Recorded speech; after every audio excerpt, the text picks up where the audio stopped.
Welcome to phase 3 of the Youth Soccer Playbook Girls Edition, and this is going to get exciting, I think, for a lot of people. And there are some potential avenues we would take depending on how she does, and I'm going to share those with you in this video. And phase 3 is 13 to 14 years old, and this is really, I know I say this almost every single video, but a key step now again, because if we've done everything correctly so far, she will be ready to dominate 11 versus 11 and transition into that. Will there be a learning period? Yes. There will 100% be a learning period for her to overcome, because now it's, we've been focusing so much on smaller sided stuff, and there are some, occasional bigger pieces, but we've been really hammering home small sided games and play in those small sided moments. And I know a lot in this phase is going to depend on how she does physically. So is she strong enough? Is she fast enough? Is she athletic enough? Powerful enough? And that will make a determination of how we want to proceed moving forward. Because I do believe, this is my personal opinion, girls have a benefit of being able to play older ages younger than boys. Because it's much harder to take like a 13-year-old boy and put him with 16-year-old boys. Like, there's a much bigger physical gap, in my opinion. For most of the cases with girls, there's still a gap physically, but the gap is not as big.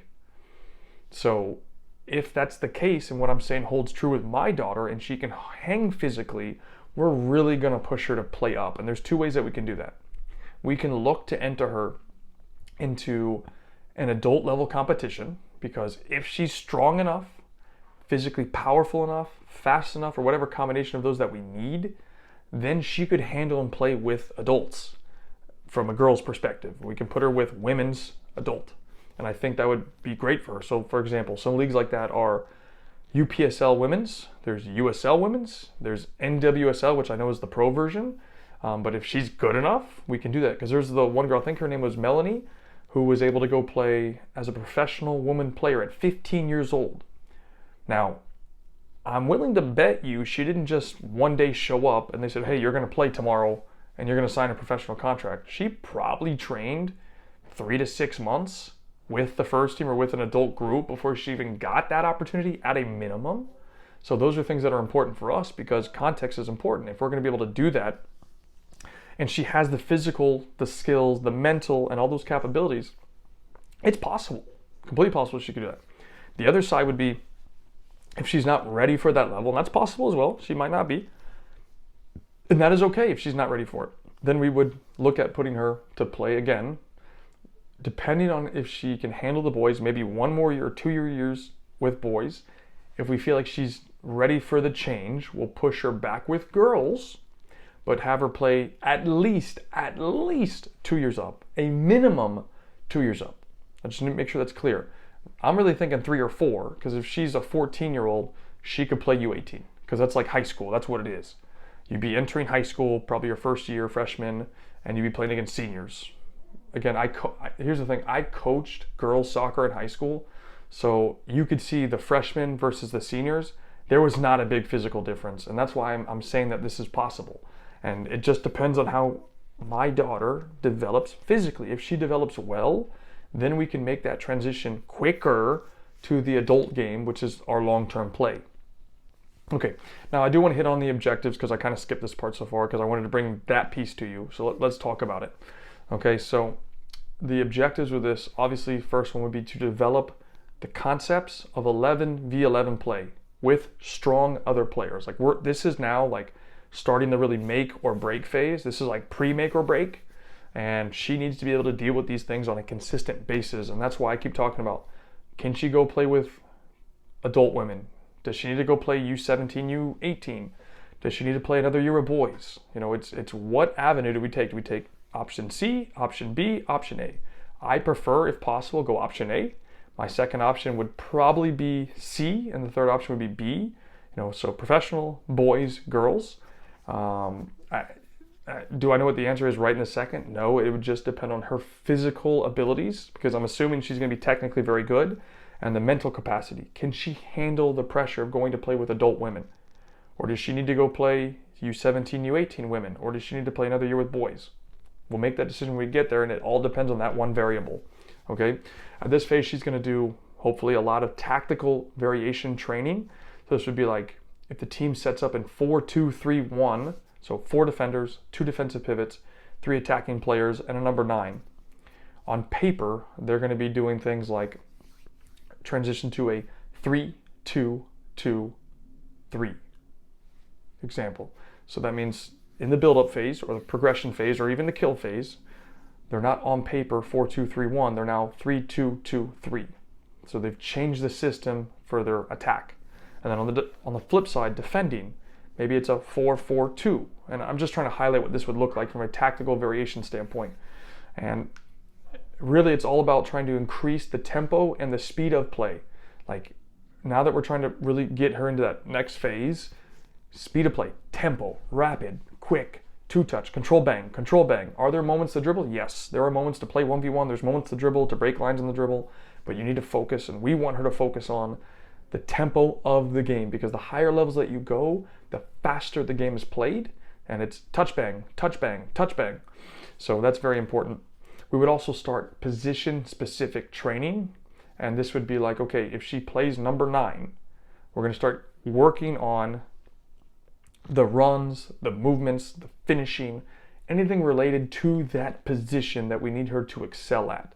And we'll probably have, honestly, 2 positions. So again, number 9, number 11. Those would be the 2 positions we work on for position-specific work. As an example, if she played as a 9, or maybe she'd be 9 and 10. I'm just trying to give examples.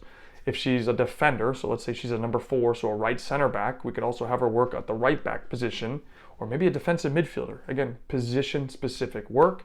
This is really important because her base level of skill should be very clean. She should be proficient.